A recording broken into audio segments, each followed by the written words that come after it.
Hello, this is Raghav's Take. It was end September last month and my third trip to the world's newest country. This country was founded on the 20th of January 2025, just less than 9 months back.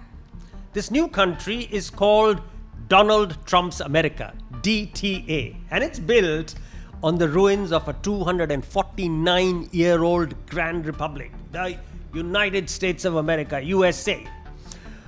While the USA was a constitutional republic, DTA is a divine democracy whose people and institutions of governance have ordained the divinity to be chief commander of an authoritarian state. The divinity, unquestioned, unchallenged, and elected for life, is the Right Reverend Donald J. Trump. I first visited this new country in February of 2025. The divinity had barely settled in and was busy unpacking a torrent of executive orders, from cryptos to forceful water jets in bathrooms. His anger was directed almost solely at pro-Palestine immigrant students. I next visited in May of 2025. By then, the divinity was embroiled in internecine tariff battles. He was busy threatening all and sundry to end wars and not topple the dollar. My third visit was end September. The air was, pregnant with very unfamiliar politics. 10 days before I landed in the Big Apple, Charlie Kirk, 31, was shot dead at Utah Valley University.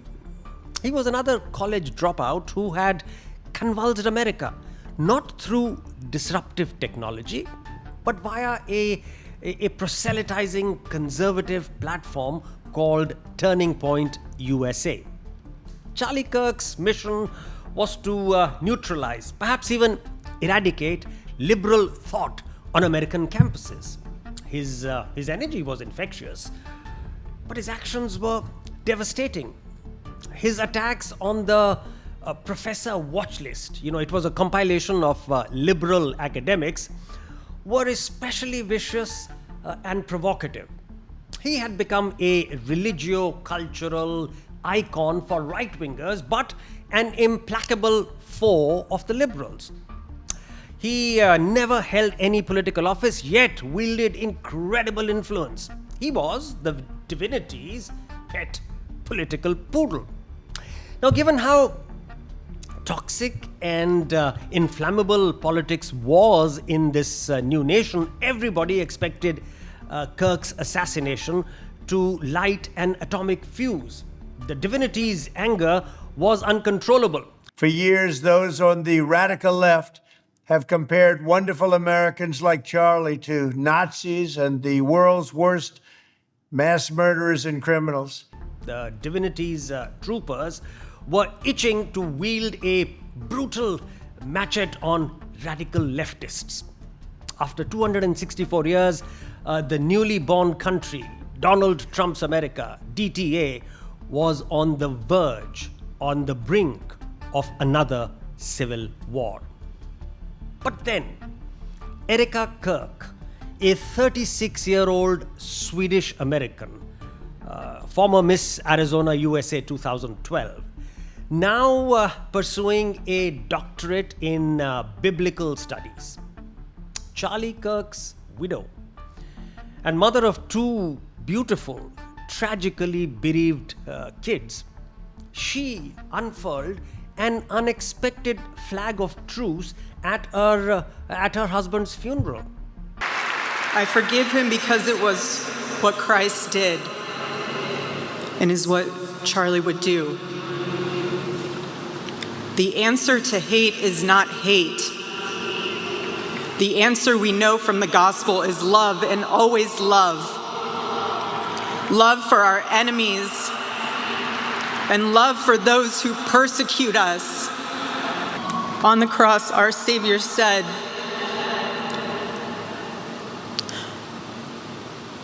"Father, forgive them, for they not know what they do." The divinity was shocked. He is incapable of such contrition. Despite the solemnity of the occasion, he blurted out.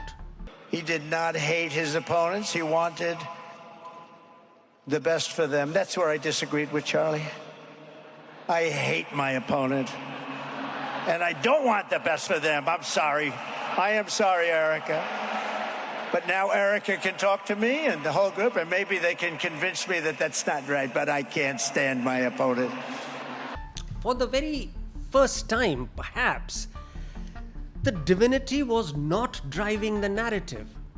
His exhortation to take revenge was effectively muted by Erika Kirk's graceful and dignified invocation of Jesus' crucifixion.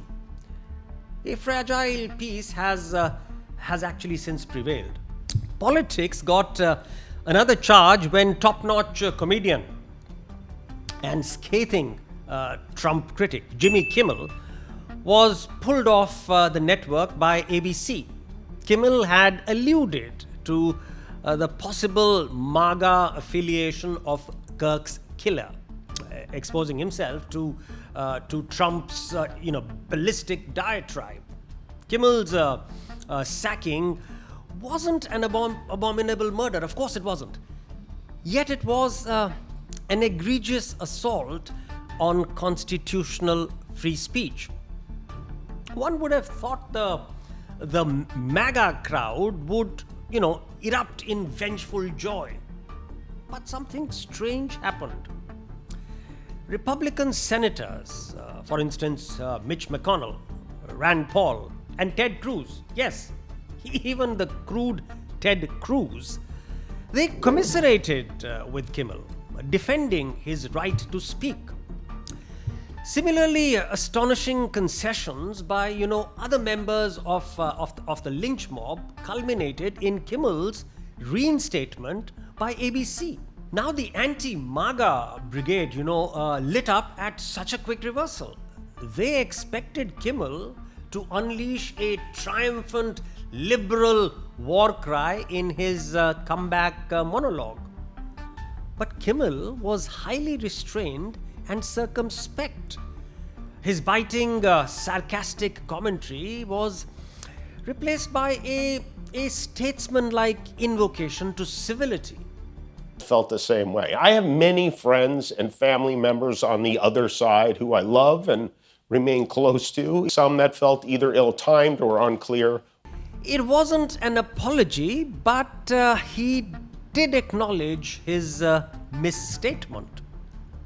He was immensely grateful to Erika Kirk. A selfless act of grace, forgiveness from a grieving widow. It touched me deeply.